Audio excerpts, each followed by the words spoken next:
Hello, this is OnlineOffline. Welcome back to another casual's quick guide to Call of Duty Mobile. For today's video, we'll be covering the Striker. Unlocked at level 12 along with your 6th loadout slot.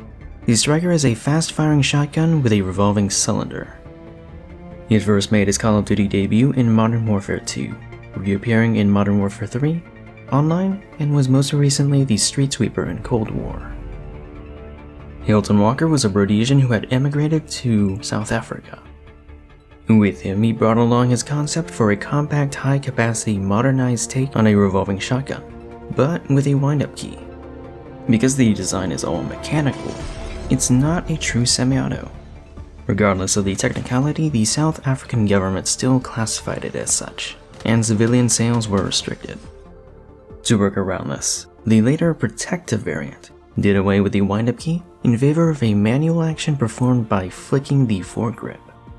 Ironically, this variant came closer to being a true semi-auto because of its ability to use excess energy from a single shot to eject the shell of its previous shot.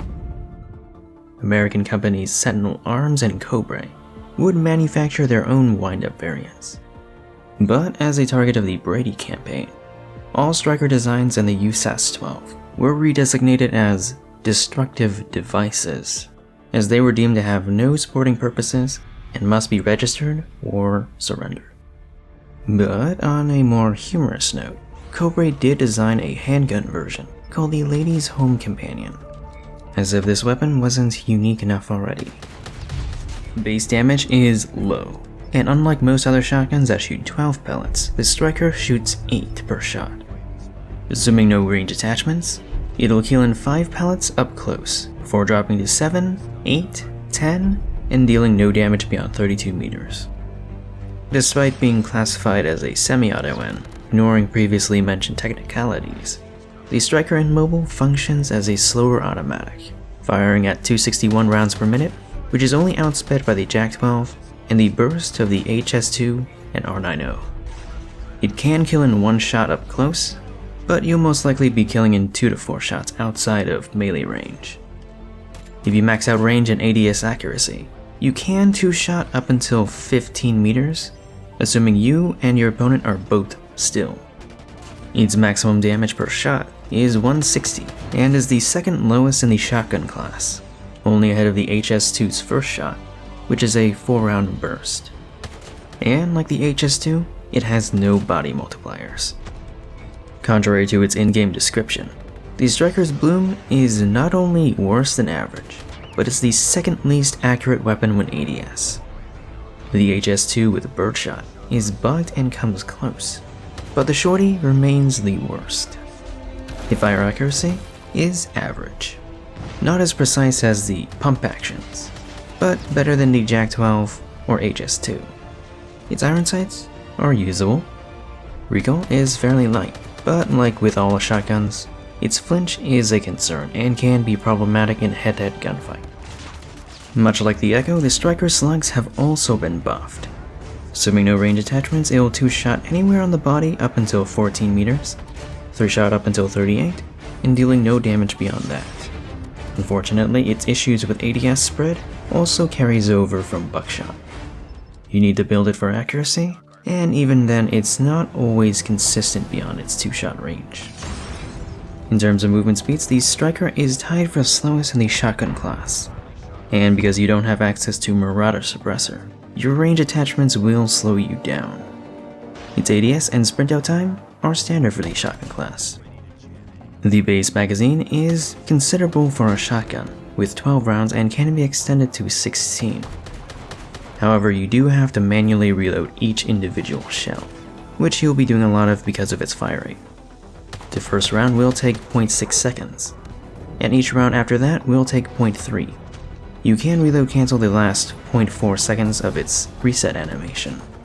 Otherwise, you can reload cancel at any time. And with its fast case, this can be sped up by 20%. Since launch, and much like the HS2, the Striker has consistently ranked among the worst weapons in the game. Not just because of its low damage, but because of how inconvenient the reload process used to take. With the slight buffs over the years, It now has the fastest reload per shot of all manually reloaded shotguns.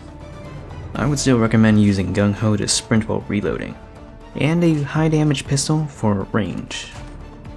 So, how does it compare to its fellow 8-pellet shotgun, the Echo? This might be a hot take, but I do prefer the Striker over the Echo in their current states. The Striker has slightly better initial range, a faster fire rate, and normally larger magazines. The Echo has more damage in its ranges, and better accuracy, but I have two deal breakers with the Echo. It has far too much visual recoil, and its reload cancel is longer than it should be. I would rather reload manually, but be able to fight back at any time. Outside the two of them, the Jak-12 has almost every advantage over the both of them, aside from sprint out time and base hipfire. The slug buff is long awaited and appreciated, but you can achieve the same result with a J3 revolver with lightweight trigger. If you play to the weapon's strengths in confined spaces, the Striker can hold its own well, but I do think it could use some buffs. This is something that could apply to all shotguns, but the choke attachment shouldn't have to restrict your movement by so much. Reducing it to 3% would make it a potential worthwhile alternative to the Marauder suppressor. I know it just received a signature attachment in the form of the retractable barrel, but I believe it could benefit from some of its Cold War mobility attachments. To better match its description, it could use better ADS bloom. I believe it should be on par with the R90, and it would help out with its slugs. And lastly, this is more opinionated, but I would like a true semi-auto mode. One that would maintain or reduce its fire rate cap, but increase its range and damage. Essentially the opposite of what full auto does for the battle rifles in the new Modern Warfare 2. With this, you could have the Striker from Modern Warfare 3. But that's just my opinion. This has been a Casual's quick guide. Feel free to suggest what weapons you want to see covered next. My name is On, and I'm off.